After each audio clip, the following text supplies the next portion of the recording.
Welcome back into Studio 10. And like we said, today is a special day because this week's Studio 10 Tidbit is World Meteorological Day. So on March 23rd, 1950, that was the first time that we celebrated the holiday to showcase the essential contribution of national meteorological and hydrological services to the safety and well-being of our society. So this year's theme is the future of weather, climate, and water across generations. And Colton is here with me today, and he's going to be telling me, I'm going to let him take the reins and show me what actually goes into planning a weather forecast. Well, you already passed the first test of saying meteorological because that's quite the word. It just rolls off the tongue. It's just that easy.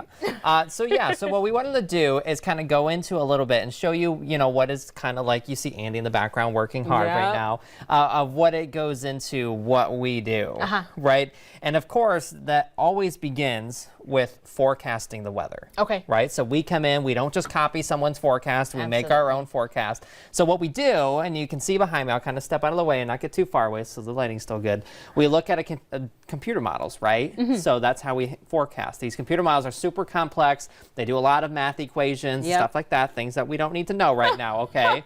So we look at it. So I talked about that storm, right? That's coming in over the weekend. That's right. Right? So this is one of our computer models. So we look at it and seeing how this model shows us seeing some rain on Saturday, right? So wait a minute. Stop right there.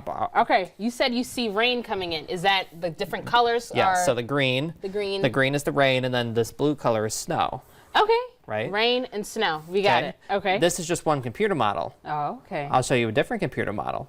Oh. So there are many of these things that we use to forecast the weather, and this one's slightly different, right? So this one shows the snow a little bit further south, and shows a little bit of that pink color, which is a wintry mix. So then we have to take all of this information using, many different computer models and create our forecast, right? So that's just a little bit, right? I see that, and I see we've got a little less rain on this model than we did on the first one, but we have a lot more snow.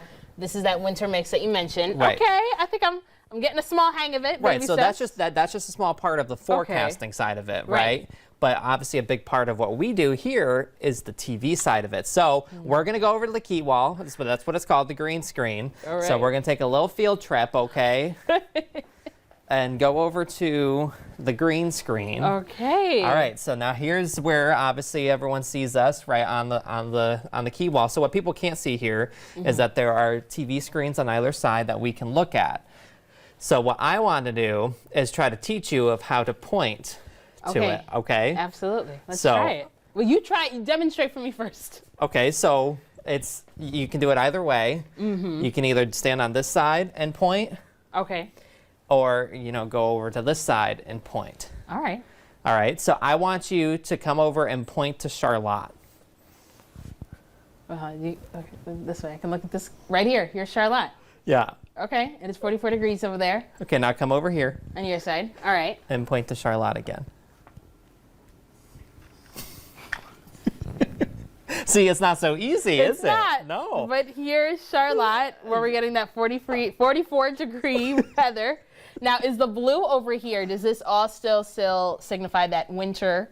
So this is a temperature map, so the blue would show the colder temperatures. Okay. And the colors change depending on the temperature, but it gets more difficult. All right. So I'm going to zoom this out and show you a radar. So sometimes what you have to do when you're on the wall is talk about things that are moving away. Okay. So you have to be able to look at it, point, and follow the rain with you. So give that a try. Look at it and follow the rain. But also looking at the camera. The rain is not going that way. Making eye contact. We're following the rain. As I see.